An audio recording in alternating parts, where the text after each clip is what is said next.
मैं राजेंद्र सर, विकास कोचिंग रसड़ा बलिया। बच्चों, आज का टॉपिक है हम लोगों का नाभिक की संरचना, संगठन के बारे में पढ़ेंगे, यानी कंपोजिशन ऑफ न्यूक्लियस। ठीक है, आइए समझें नाभिक की संरचना क्या है, उसके भीतर क्या है और बाहर क्या है। बेटा, रदरफोर्ड के अल्फा प्रकीर्णन के पश्चात यह ज्ञात हुआ कि परमाणु का समस्त धन आवेश तथा उसका कुल द्रव्यमान एक सूक्ष्म स्थान में केंद्रित होता है, जिसे हम नाभिक कहते हैं। और इस नाभिक का व्यास होता है बेटा 10⁻⁻15 मीटर की कोटि का। क्लियर हो गया? मैंने क्या कहा? अल्फा प्रकीर्णन के पश्चात यह ज्ञात हुआ कि किसी तत्व के परमाणु का समस्त धन आवेश तथा उसका कुल द्रव्यमान एक सूक्ष्म स्थान में केंद्रित होता है, जिसे हम नाभिक कहते हैं। और नाभिक की जो त्रिज्या, जो व्यास होता है बेटा, वो होता है आपका 10⁻⁻15 मीटर की कोटि का। ठीक है, ये हम लोगों ने जान लिया। और जो इलेक्ट्रॉन होता है उस नाभिक के चारों तरफ क्या करता है? चक्कर लगाता है। तो जिससे मान लीजिए नाभिक हो गया और इलेक्ट्रॉन कोई क्या कर रहा है? चक्कर लगा रहा है इसे। ठीक है, तो इलेक्ट्रॉन जो है एक निश्चित कक्षा में क्या करता है? चक्कर लगाता है। और इलेक्ट्रॉन का जो समस्त, कोई भी कहीं भी इलेक्ट्रॉन हो सकता है, सपोज करो कि पहली कक्षा में है, तो इलेक्ट्रॉन का जो ऋण आवेश होता है, समस्त जो ऋण आवेश होता है इलेक्ट्रॉनों का, वह नाभिक में उपस्थित कुल प्रोटॉनों की संख्या के बराबर होता है, कुल आवेश के बराबर होता है। इसलिए जो परमाणु होता है किसी तत्व का, वह उदासीन होता है। तो यहाँ तक क्लियर हो गया। अब हम जानेंगे कि नाभिक की संरचना के तहत नाभिक का आकार क्या है, नाभिक की आकृति क्या है और नाभिक के भीतर घनत्व क्या है, इसके बारे में समझेंगे। तो अच्छा, यह बताया गया कि नाभिक के अंदर न्यूट्रॉन,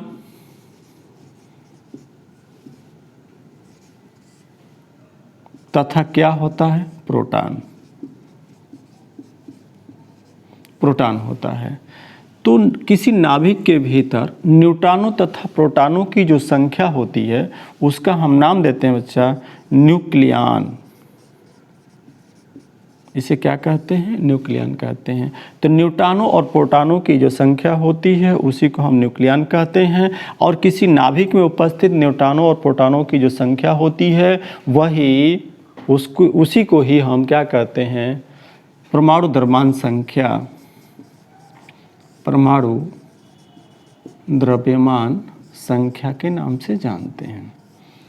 ये परमाणु द्रव्यमान संख्या, यानी न्यूट्रॉन, किसी नाभिक में उपस्थित न्यूट्रॉनों तथा प्रोटॉनों की जो संख्या होती है, उसी को हम क्या कहते हैं? न्यूक्लियन कहते हैं। न्यूक्लियन कहते हैं। और इसी न्यूक्लियन को ही हम परमाणु द्रव्यमान संख्या कहते हैं। क्लियर हो गया?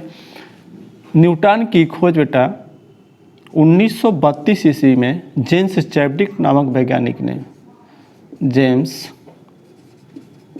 चैडविक नामक वैज्ञानिक ने किया था।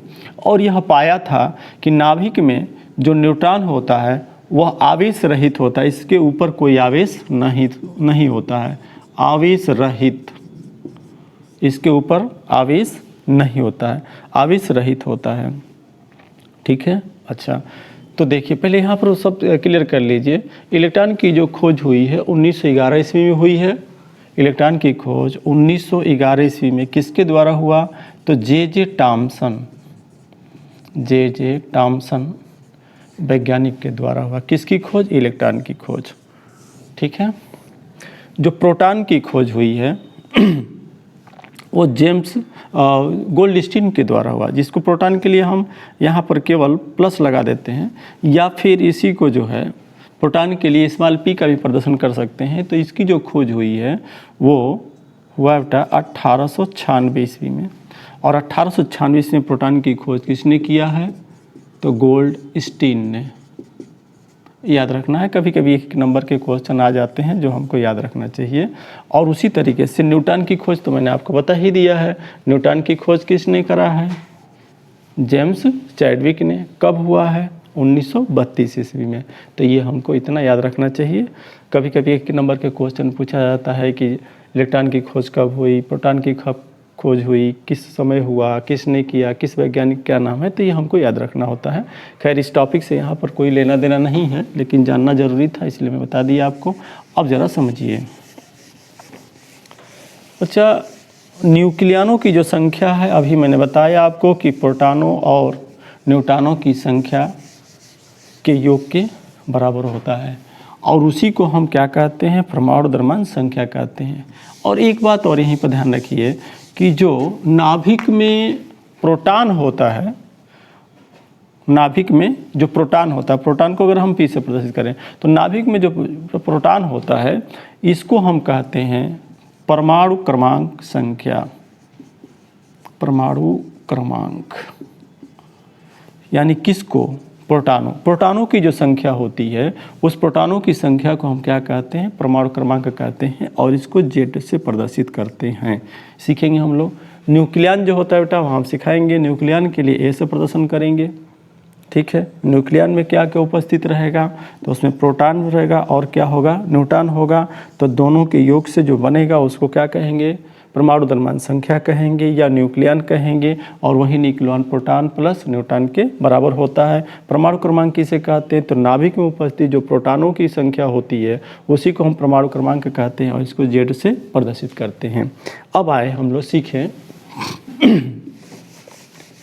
अब सीखना ये बच्चा कि नाभिक का आकार क्या है।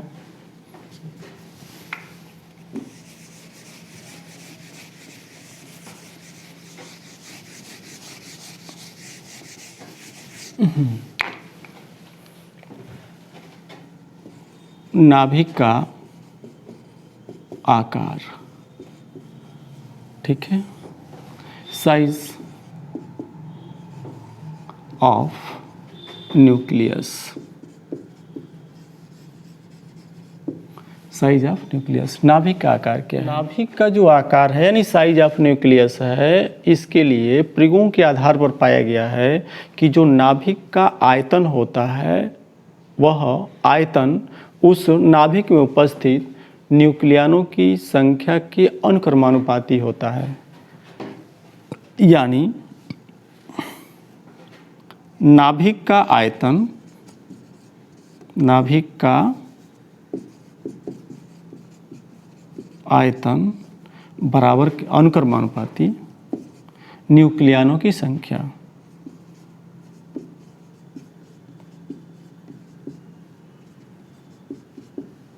न्यूक्लियनों की क्या बेटा, संख्या। यदि नाभिक का आयतन को यदि हम भी कहें और उसमें न्यूक्लियनों की संख्या को हम क्या कहें, ए कहें, तो नाभिक का आयतन भी अनुक्रमानुपाती होता है न्यूक्लियनों की संख्या। अब यहाँ हम भी की बात करेंगे तो भी माने क्या है, नाभिक का आयतन। नाभिक कैसा है, गोलाकार है। तो गोले का जो आयतन होता है, चूँकि जो भी होता है वो 4/3 पाई आर का क्यूब होता है, ठीक है, आर का क्यूब। तो जहाँ आर क्या होगा, नाभिक की त्रिज्या। यदि नाभिक की त्रिज्या क्या है, कैपिटल आर है, और न्यूक्लियनों की संख्या क्या है, ए है, तो ध्यान रखें इस भी को हम नाभिक का जो आयतन कह रहे हैं वो 4/3 पाई आर का क्यूब होगा। और यह 4/3 पाई आर का क्यूब जो होगा वो अनुक्रमानुपाती किसके होगा, ए के। अब 4/3 जो पाई है वो नियतांक के रूप में है। यह निर्भर किस पर करेगा, तो आर और न्यूक्लियनों की संख्या पर, यानी त्रिज्या पर, कि नाभिक बड़ा है अथवा छोटा, उसमें कुल कितने प्रोटॉन और न्यूट्रॉन यानी न्यूक्लियनों की संख्या है। या करके दिखाते हैं बेटा, आर क्यूब अनुक्रमानुपाती क्या है, ए है। अगर हम इसको ऐसे लिखें कि आर अनुक्रमानुपाती ए पर घात 1/3, समझते रहेंगे बेटा। हम लोग पढ़ के आए हैं कि अगर कणी में x है तो मूल यहाँ पर 2 माना जाता है, तो x पर घात 1/2 निकालते हैं। अगर मूल 3 है, x है, तो x पर घात 1/3 निकालते हैं। तो ठीक उसी तरीके से अगर r पर घात 3 है तो इस तरीके से अगर इसकी हम बात करेंगे तो यह घात के रूप में चला जाएगा। यानी लिखने का तरीका इसका क्या होगा, तो r, ठीक है, और अनुक्रमानुपाती। अगर इसको हम लिखें तो कैसे लिखेंगे, a पर घात 1/3 ऐसे लिख सकते हैं इसको, ठीक है, ऐसे लिख सकते हैं। तो जब ऐसे लिखेंगे तो घात क्या होगा, 1/3 होगा। अब विचार कीजिए यहाँ से, तो अनुक्रमानुपाती जैसे ही हम हटाएंगे तो r जो होगा बराबर दे करके लिखेंगे और इसको लिखते हैं r0 a पर घात 1/3। अब पूछे r क्या है, r0 क्या है, तो जहाँ r0 एक नियतांक है तथा इसका मान प्रयोगों से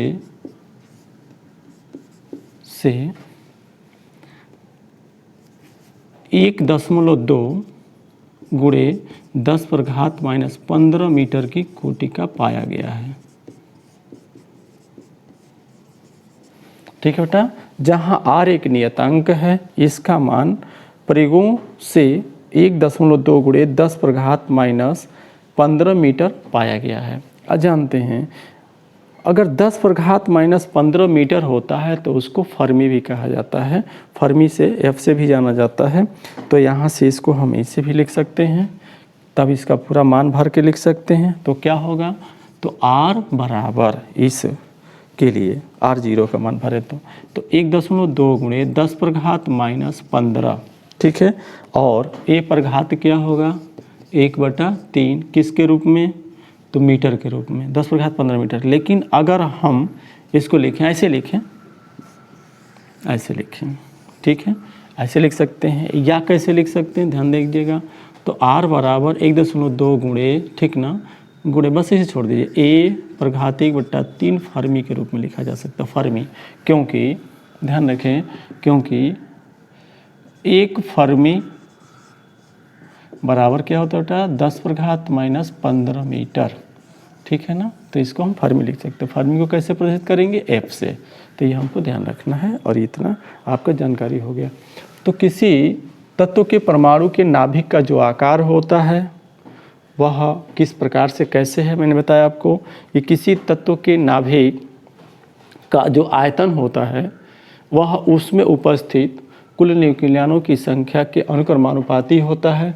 आयतन को यदि हम भी कहें तो चूंकि नाभिक का जो आयतन होता है वो गोलाकार होता है, इसलिए गोले का जो आयतन होता है 4/3 पाई r का क्यूब होगा, जहां r उस नाभिक की क्या होगी, त्रिज्या होगी। और इस तरीके से हम लोगों ने सूत्र स्थापित कर लिया है और इस तरीके से हम लोगों ने जान लिया है कि नाभिक का आकार कितना होता है। ठीक है, अब हम देखते हैं दूसरा, नाभिक की आकृति, इसके बारे में सीखेंगे। नाभिक की आकृति क्या होती है, शेप ऑफ न्यूक्लियस।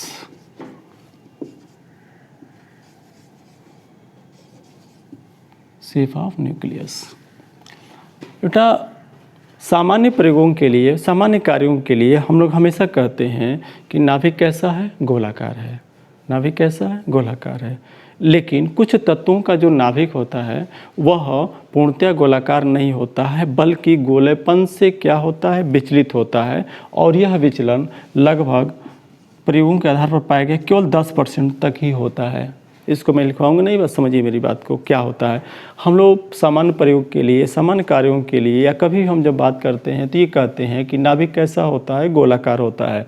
तो नाभिक पूर्णतः गोलाकार नहीं होता है। कुछ तत्वों का वह जो है गोलीयपन से विचलित होता है, विचलित होता है, और वो विचलन जो है लगभग कितना % होता है, 10% होता है। तो हम नाभिक की आकृति को ये कह सकते हैं कि किन्हीं किन्हीं तत्वों का तो पूर्ण गोलाकार भी होता है, लेकिन किन्हीं किन्हीं तत्वों का जो नाभिक होता है वह पूर्ण गोलाकार नहीं होता है। आप पूर्ण गोलाकार नहीं होता है तो कितना % नहीं हो सकता है, तो केवल 10% तक ही जो है वो गोलेपन से विचलन पाया जाता है।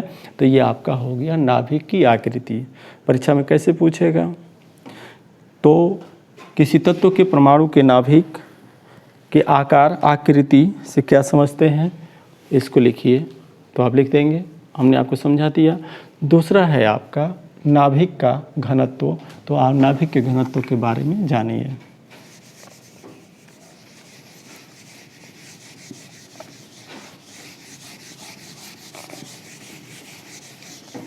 बिल्कुल आसान, बड़ी मोस्ट इम्पॉर्टेंट, हमेशा अक्सर जो है ये प्रयोग आते रहते हैं, आपके कंपटीशन में भी जो है पूछे जाते हैं, इसलिए आप हमेशा जो है ध्यान से इसको देखें और याद रखें। कुछ टॉपिक्स ऐसे होते हैं जिनको याद रखना पड़ता है।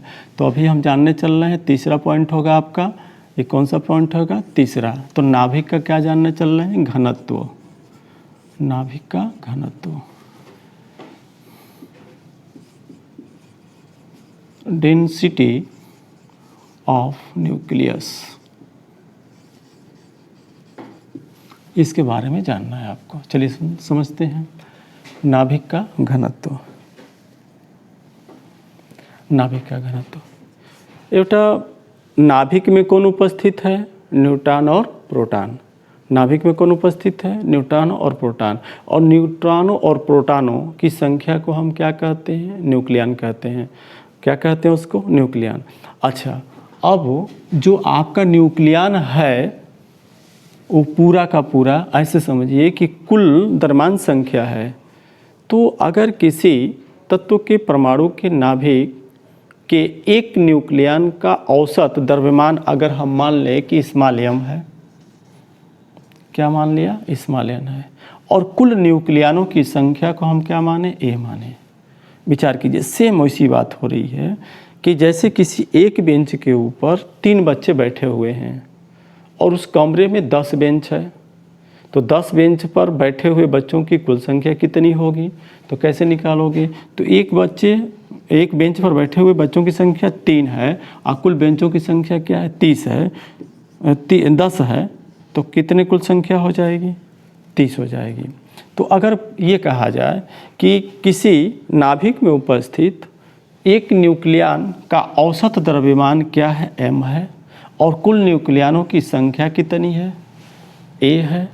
तो अगर ये पूछा जाए कि तब नाभिक का कुल द्रव्यमान क्या है, तो अगर कुल द्रव्यमान को बेटा अगर हम कैपिटल M मान लें तो कैसे दिखाना चाहिए?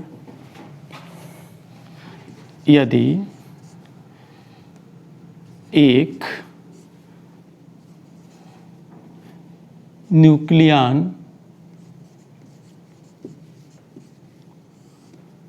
का औसत द्रव्यमान क्या बेटा? स्मॉल m है, और कुल न्यूक्लियनों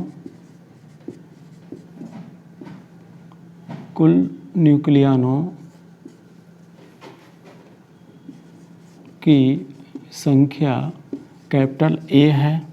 तो नाभिक का कुल द्रव्यमान, तो क्या बेटा? नाभिक का कुल द्रव्यमान, अगर इसको हम कैपिटल M कहें तो क्या होगा? तो चलिए क्या हो जाएगा? स्मॉल m इंटू A, समीकरण नंबर 1। ऐसे हमने इसको जान लिया। बेटा हमको जानना है घनत्व। वास्तव में घनत्व बराबर क्या होता है? द्रव्यमान बटा में आयतन। अभी हमने क्या जाना? नाभिक का कुल द्रव्यमान जाना। नाभिक का कुल द्रव्यमान किसके बराबर है? तो एक न्यूक्लियन का द्रव्यमान गुणे कुल न्यूक्लियनों की संख्या, समीकरण नंबर 1। अब अगर हम द्रव्यमान में आयतन का भाग देंगे तो घनत्व निकल जाएगा। अगर हम ये माने कि नाभिक की त्रिज्या, यदि नाभिक की त्रिज्या कैपिटल R है, तो नाभिक का आयतन, नाभिक का आयतन चलिए क्या आयतन को क्या कहें? भी लाए, तो 4/3 पाई R का क्या होगा? क्यूब। ठीक है।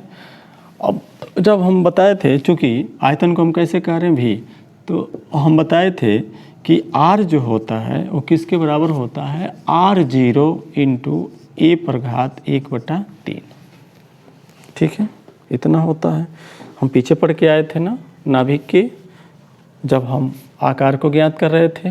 तो चूँकि R जो होता है R0 A/1 क्या होता है? 3 होता है, अगर इस r के जगह पर इतने मान को भरें तो क्या होगा, तो आयतन को अब हम v से प्रदर्शन कर लें तो ये होगा बेटा 4/3 पाई, ठीक है, r की जगह पर लिखेंगे r0 a पर घात 1/3 का पूरे घात क्या होगा 3 हो जाएगा। और हम पढ़ करके आए हैं कि यदि किसी घातयुक्त राशि का कोई घात होता है तो उसके घात आपस में गुणा हो जाते हैं। नियम तो पहले जानते होंगे ना।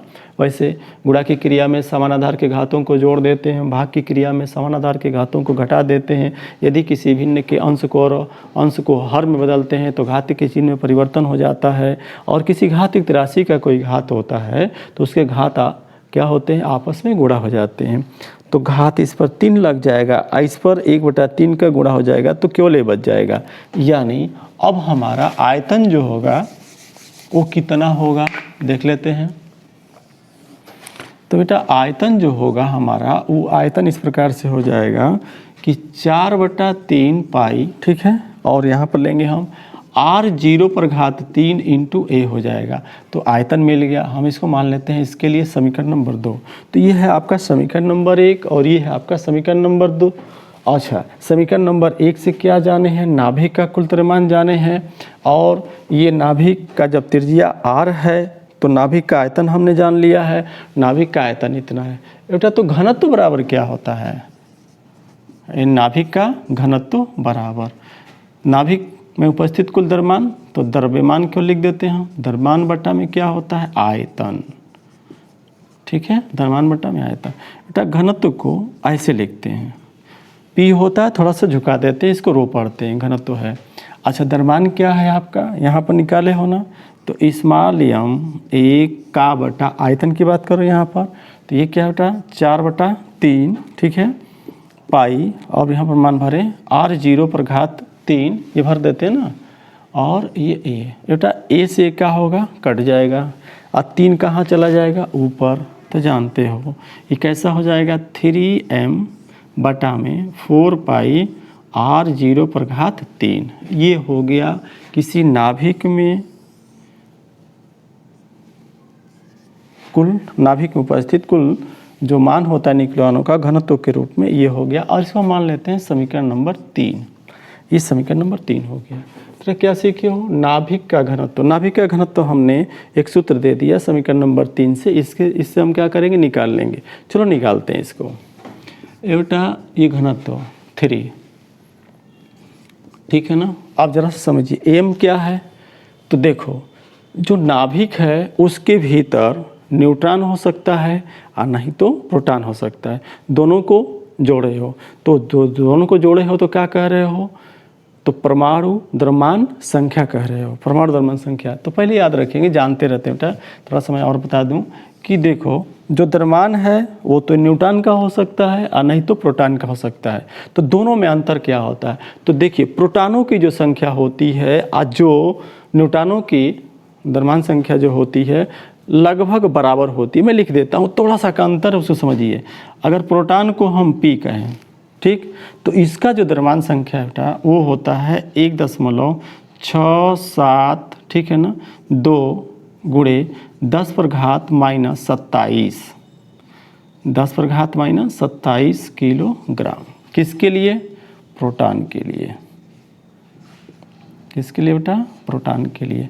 तो जो प्रोटॉन का द्रव्यमान है वो प्रोटॉन का द्रव्यमान को हम P कह रहे हैं, इतना होता है। और जो न्यूट्रॉन है तो इसको हम N से कह लें, तो इसका क्या होता है, तो थोड़ा सा अंतर 1.675 गुणे 10 पर घात माइनस 27 किलोग्राम होता है, ठीक है। इलेक्ट्रॉन का द्रव्यमान आपको पहले से पता है कि 9.1 गुणे 10 पर घात माइनस 31 किलोग्राम होता है, ठीक है। तो चलिए ग्राम में, तो देखो ना दोनों में अंतर कितना है, मामूली सा अंतर है। देखो यहाँ पर 2 सारा चीज़ वही है, 1.672, यहाँ पर क्या है 1.675, माने 1 2 3 लास्ट वाला जो पोजीशन है वहाँ पर थोड़ा सा का अंतर है। इसीलिए हम ये कहते हैं कि जो हमारा प्रोटॉन है लमसम बराबर है द्रव्यमान के रूप में किसके, N के, न्यूट्रॉन से, ठीक है। तो किसी एक को हम उठाएंगे और यहाँ पर ले लेते हैं, ठीक है। तो ये जो M है चाहे प्रोटॉन को ले लो चाहे न्यूट्रॉन को, तो किसी एक को लेते हैं। तो अगर हमने लिया तो 1.67 ही क्यों लिख दें, छोड़ दो बाकी, और ये हो गया 10 पर घात माइनस कितना 27, ठीक है। का बटा 4 पाई के मान 3.14 गुणे, अब R0 हम पीछे बताए थे क्या होता है 1.2 गुणे 10 पर घात माइनस 15 पर घात कितना है 3। बेटा जैसे ही इसको हल किया जाएगा और हल करके लाया जाएगा तो यह जो रो मिलेगा वो किसके बराबर मिलेगा, तो ध्यान रखिएगा 2 गुणे 10 पर घात कितना 17 किलोग्राम प्रति मीटर का क्यूब। ये हमको कुछ ही बातें याद रखनी रहती है, क्योंकि जब कंपटीशन में बैठेंगे तो ये चीज़ें जो है दिया है तो फटाफट याद रखते हैं। तो ये चीज़ जो है आपको याद रखना चाहिए कि किसी तत्व के परमाणु का जो नाभिक का घनत्व होता है वो 2 गुणे 10 पर घात क्या होता है 17 होता है, और किलोग्राम प्रति मीटर क्यूब।